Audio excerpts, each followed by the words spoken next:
আসসালামু আলাইকুম ভিউয়ার্স, সবাই কেমন আছেন? আশা করি সবাই ভালো আছেন। যাই হোক, আজকে আমি দেখাবো একটি 24 ভোল্ট চার্জারের ভিতরে কি থাকে। আশা করি সবাই আমার ভিডিওটা সম্পূর্ণ না টেনে দেখবেন, অনেক উপকৃত হবেন। যাই হোক, আমি শুরু করছি।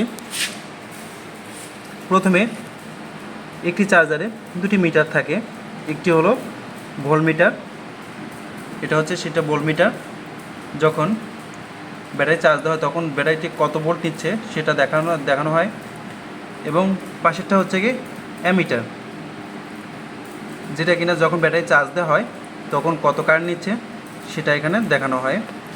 পাশাপাশি থাকে আপনার DC1, যখন আপনি পাওয়ার দেবেন, ব্যাটারি চার্জ দেবেন, তখন হচ্ছে কি আপনার DC1 হচ্ছে কিনা সেটা সিগন্যাল দেয়।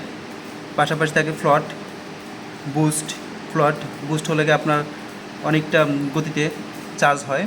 পাশাপাশি বুস্ট ইন্ডিকেটর, এই যে ইন্ডিকেটর বুস্টে থাকলে বুস্ট ইন্ডিকেটর জ্বলতে থাকে। আরেকটা হচ্ছে পাওয়ার অন, যখন আমরা এটাতে এসি পাওয়ার দিই তখন চার্জারটা পাওয়ার পেয়েছে এটা ইন্ডিকেট করে। এই যে দেখেন, এটা হচ্ছে একটা 24 ভোল্ট চার্জার। যাই হোক, এখন আমি এর ভিতরের অংশ কি থাকে, কী ইকুইপমেন্ট থাকে সেগুলো দেখানোর চেষ্টা করব। আশা করি সবাই সম্পূর্ণ ভিডিওটি দেখবেন না টেনে। চলুন তাহলে দেখা যাক। প্রথমে আমরা দেখতে পাচ্ছি এটি একটি কুলিং ফ্যান, যেটা কিনা চার্জারের ভিতরে তাপমাত্রাকে বের করে দেয় এবং চার্জারের ভিতরের অংশটুকু ঠান্ডা রাখার জন্য ব্যবহৃত হয়।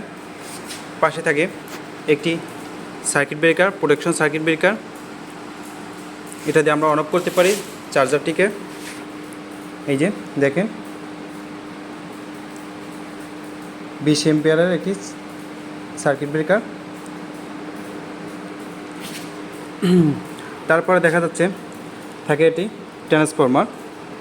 এটা একটা ছোট মিনি ট্রান্সফরমার,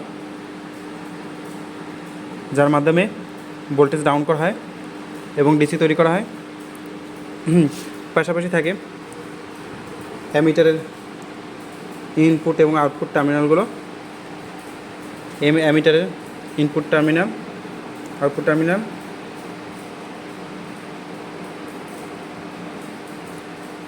পাশাপাশি থাকে 224 ভোল্ট 50 হার্জের 100 মিলি অ্যাম্পিয়ারের একটি মিনি ট্রান্সফরমার।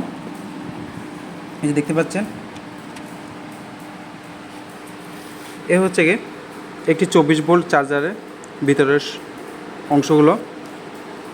এখানে আমি অনেক কিছু খুলে রাখছি, যেমন টার্মিনালগুলো, আউটপুট টার্মিনালগুলো, এবং আমি সেগুলো সংযুক্ত করব। এটা একটি রিপেয়ারিং করার জন্য আমার কাছে দেওয়া হয়েছে, আমি এটা রিপেয়ারিং করব। রিপেয়ারিং করার সময় সম্পূর্ণ ভিডিওটি আপনাদের দেখানোর চেষ্টা করব এবং রিপেয়ারিং করার পরে একটি চার্জার দিয়ে কীভাবে ব্যাটারি চার্জ দিতে হয় সেটা আমি দেখাবো।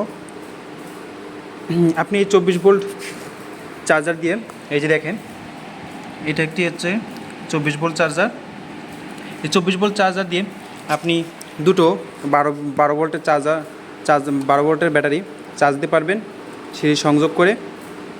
সেটা কিভাবে আমি সম্পূর্ণ ভিডিওটি পরবর্তীতে দেখানোর চেষ্টা করব। আশা করি সবাই উপকৃত হয়েছেন। দয়া করে আমার ভিডিওটি দেখে যদি উপকৃত হয়ে থাকেন অবশ্যই চ্যানেলটি সাবস্ক্রাইব করবেন, যেহেতু আমার ভিডিওটি নতুন এবং চ্যানেলটিও নতুন। ধন্যবাদ সবাইকে। আসসালামু আলাইকুম।